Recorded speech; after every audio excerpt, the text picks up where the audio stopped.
اللہ اکبر، سبحان اللہ، الحمدللہ، استغفراللہ، نحمدہ و نصلی علی رسولہ الکریم، اما بعد، اعوذ باللہ من الشیطان الرجیم، بسم اللہ الرحمن الرحیم۔ کر لیں آپ، میں بتاتا ہوں۔ بابا جی، آپ کی ماشاءاللہ جو کتاب ہے اسلام اور صحت، آپ نے اس میں مخلوق خدا کے لیے ہر قسم کی بیماری کے لیے آپ نے اللہ سبحانہ و تعالیٰ کے ذکر بتائے ہیں، علاج بتائے ہیں، دم کا طریقہ بتایا ہے۔ تو اس پہ اور ساری کی ساری جو چیزیں آرگینک ہیں، کوئی ایسی چیز نہیں ہے جو ایلوپیتھی کی ہو یا دوسری ہو۔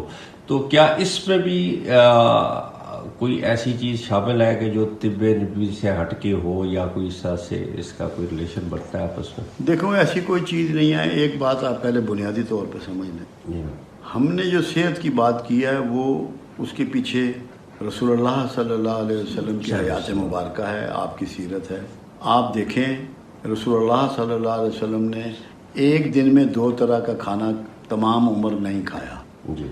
جو کی روٹی کھائی، ستو کھائے، تربوز کھایا، سنگترا کھایا، شہد کھایا، دودھ پیا بکری کا یا اونٹنی کا۔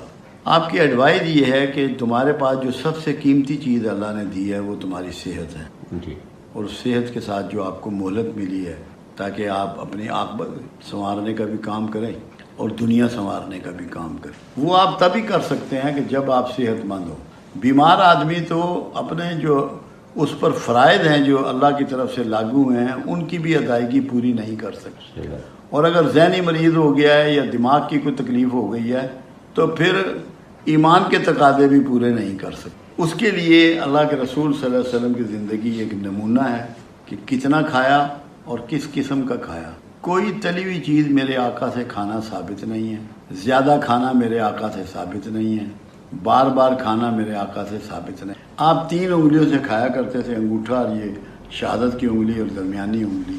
اس سے آپ یہ سوچئے کہ کتنا بڑا نوالا بنتا ہوگا، اس کو چبانا کتنا آسان ہوگا اور کتنا کا پیٹ بھرتا ہوگا۔ اللہ کے حبیب فرماتے ہیں کہ پیٹ کو ایک حصہ پانی، ایک حصہ خوراک اور ایک حصہ ہوا، اور چوتھا حصہ خالی رکھو، 2 حصے بھرو۔ دوزخ ہے یہ جو سب سے زیادہ اس کو بھرتے ہیں، اس پہ کم سے کم توجہ دو، خوراک کا خیال رکھو، سادہ خوراک کھاؤ اور نیچرل خوراک کھاؤ۔ عائشہ صدیقہ رضی اللہ تعالیٰ عنہ کا ایک قول مبارک ہے کہ ہمارے گھر میں 2 مہینے چولہا نہ جلتا۔ لوگوں نے اس سے نتیجہ یہ اخذ کیا کہ خدا نخواستہ ان کے ہاں فاقہ رہتا تھا۔ خانہ رسول میں ایسا نہیں تھا، خدا نخواستہ وہ غریب نہیں تھے۔ ان کا مطلب یہ ہے کہ وہ ان کوک چیزیں کھاتے تھے، ستو کھا لیے، دودھ پی لیا، کھجوریں کھا لی، سنگترا کھا لیا، کوئی اور پھل میسر وہ کھا لیا، تربوز کھا لیا۔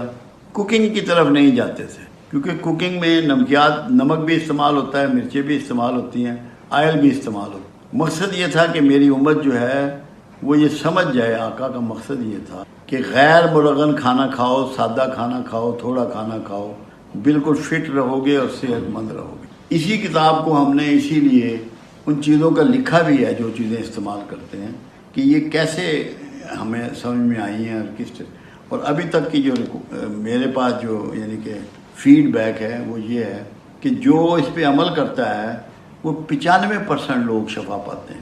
بالکل صحیح، ایسے ہی، بالکل صحیح بات۔ اللہ کا ان پہ فضل ہو جاتا ہے، رحمت ہو جاتی ہے۔ ہم نے تو اس کو اس لیے چھاپ دیا ہے کہ کوئی بندہ اس سے فائدہ اٹھانے سے محروم نہ رہ جائے، جو اٹھانا چاہے اٹھا لے۔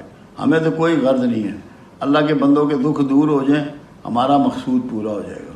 اللہ کرے کہ لوگ خوراک کے معاملے میں 2 چیزیں، مرغن کھانے چھوڑ دیں اور کم کھانا شروع کر دیں۔ 2 کام خراب ہیں، زیادہ کھاتے ہیں اور مرغن کھاتے ہیں۔ اسی لیے پاکستان میں sugar, blood pressure, heart attack, brain haemorrhage, kidney failure, back ache, sciatica پھیلتا چلا جا رہا ہے۔